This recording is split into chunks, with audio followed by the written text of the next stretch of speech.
તાપી જિલ્લાના કુકરમુંડા તાલુકા મથકે આવેલા ખાટીકપાલિયા વિસ્તારમાં આજે જૂથ અથડામણની ઘટના સામે આવી છે। બે કોમ વચ્ચે થયેલા ભારે પથ્થરમારાને કારણે સમગ્ર પંથકમાં અંધાધૂંધી અને તણાવનો માહોલ સર્જાયો હતો।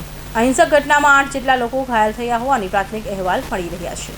મળતી માહિતી મુજબ કુકરમુંડાના ખાટીકપાલિયા વિસ્તારમાં સામાન્ય બાબતે બે જૂથો હિન્દુ અને મુસ્લિમ વચ્ચે બોલાચાલી શરૂ થઈ હતી। જોત જોતામાં મામલો ઉગ્ર બનતા બંને પક્ષો સામસામે આવી ગયા હતા અને ભારે પથ્થરમારો શરૂ થયો હતો। પથ્થરમારાને કારણે વિસ્તારમાં નાસભાગ મચી ગઈ હતી અને લોકોમાં ભયનો માહોલ ફેલાયો હતો। અથડામણમાં અંદાજે 7 થી 8 લોકો લોહીલુહાણ થયા છે, જેમને તાત્કાલિક સારવાર માટે નજીકની હોસ્પિટલ ખસેડવામાં આવ્યા છે અને પથ્થરમારા દરમિયાન રસ્તા પર ઉભેલા વાહનો અને રહેઠાણ મકાનોને પણ વ્યાપક નુકસાન થયું હોવાનું જાણવા મળ્યું છે। આ ઘટનાની ગંભીરતાને જોતા તાપી જિલ્લા એસપી અને ડીવાયએસપી ઈશ્વરભાઈ પરમાર સહિતના પોલીસ કાફલો તાત્કાલિક ઘટનાસ્થળે દોડી ગયો હતો। પોલીસે હાલ સમગ્ર વિસ્તારને કોર્ડન કરી લીધો છે અને પરિસ્થિતિને નિયંત્રણમાં લેવા માટે ચુસ્ત બંદોબસ્ત ગોઠવી દીધો છે। પોલીસ દ્વારા તોફાની તત્વોને અટકાયત કરવાની તજવીજ પણ હાથ ધરવામાં આવી છે। તાપી જિલ્લાના કુકરમુંડા પોલીસ સ્ટેશન વિસ્તારમાં ગઈકાલે રાત્રે બે જૂથ વચ્ચે એક પથ્થરમારાનો બનાવ બન્યો હતો।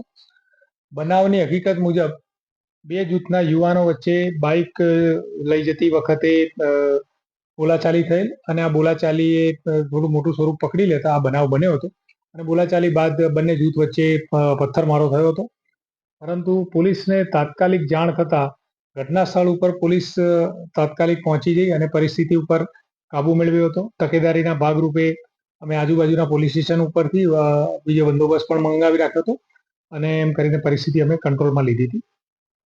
બનાવ સંદર્ભે બંને પક્ષની સામસામે ફરિયાદ લેવામાં આવી છે અને આ ઉપરાંત જે સંબંધિત આરોપીઓ છે, લગભગ 12 જેટલા આરોપી છે, એમને અમે અટક કર્યા છે બંને ફરિયાદો માટેના, અને ગામમાં શાંતિ અને વ્યવસ્થા જળવાઈ રહે તે માટે જરૂરી તકેદારીના ભાગરૂપે પોલીસ બંદોબસ્ત રાખવામાં આવ્યો છે અને હાલ પરિસ્થિતિ સંપૂર્ણ નિયંત્રણ હેઠળ છે।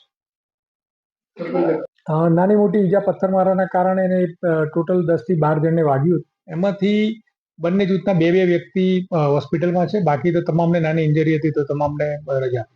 નંદુરબાર ખાતે બે આરોપીને નંદુરબાર ખાતે મુખ્ય આરોપીઓ બંને જૂથના અલગ અલગ આરોપીઓ છે અને તેમના અગાઉનો એક નાનો અણબનાવ હતો તેના કારણે પૂર્વ બનેલું છે એવી એક વાત છે। અમારી તપાસ ચાલુ છે, તપાસ દરમિયાન અમે જે પણ પુરાવા મળશે અમે કલેક્ટ કરશું। સાદિક પઠાણ સાથે મનીષ ચંદાની હિન્દ ટીવી ન્યૂઝ કુકરમુંડા તાપી।